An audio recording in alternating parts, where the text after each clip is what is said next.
m'appelle Pierre Thomas et je suis artisan coutelier.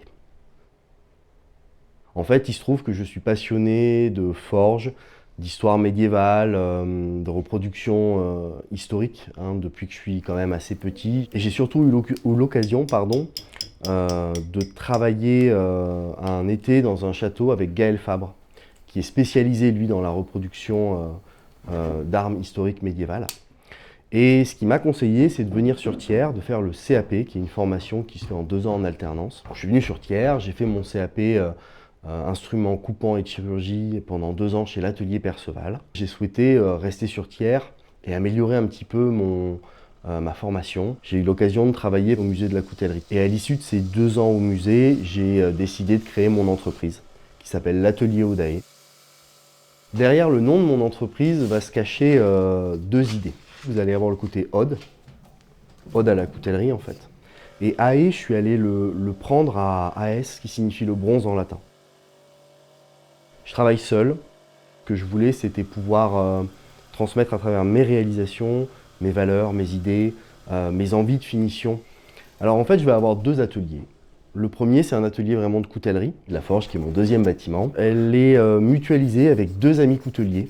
On l'a mutualisée pour pouvoir partager nos machines en fait. Je vais travailler pas mal sur des essences de bois. J'aime particulièrement travailler les loupes de bois.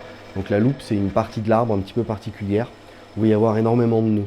Après, en termes de coutellerie haut de gamme, il y a d'autres matières bien plus précieuses. On va parler notamment par exemple d'ivoire de mammouth, d'ivoire de phacochère ou même de la météorite par exemple. Alors mes couteaux, ils vont plutôt s'adresser à des collectionneurs. Alors je vais réaliser un modèle qui s'appelle le passager. L'idée c'était de faire un couteau qui soit assez sobre, assez élégant.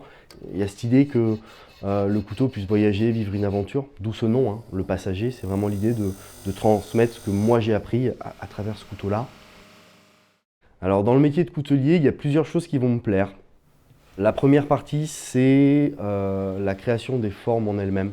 La deuxième partie que je vais vraiment adorer, c'est quand on met en forme le manche et qu'on voit tous les motifs apparaître. Et après, le moment des finitions.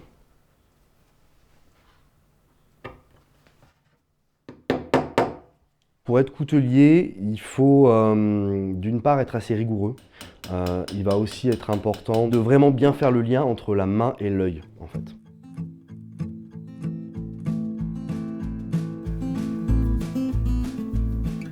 Ouais, j'ai d'autres passions. Alors elles sont un peu mises à mal en ce moment par mon activité de coutellerie et mon activité, ma vie familiale qui me prend pas mal de temps.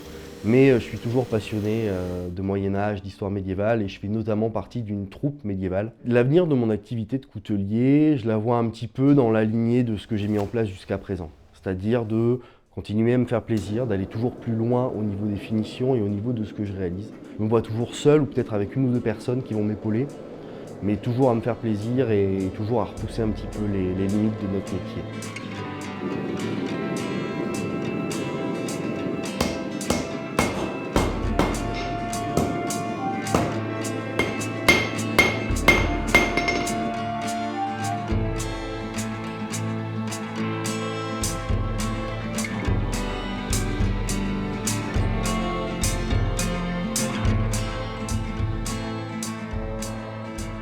Quand je regarde tous ces couteaux devant moi, je vois 7 années de travail et de recherche à essayer de remanier un petit peu les codes de la coutellerie et je suis vraiment très fier de là où j'en suis aujourd'hui.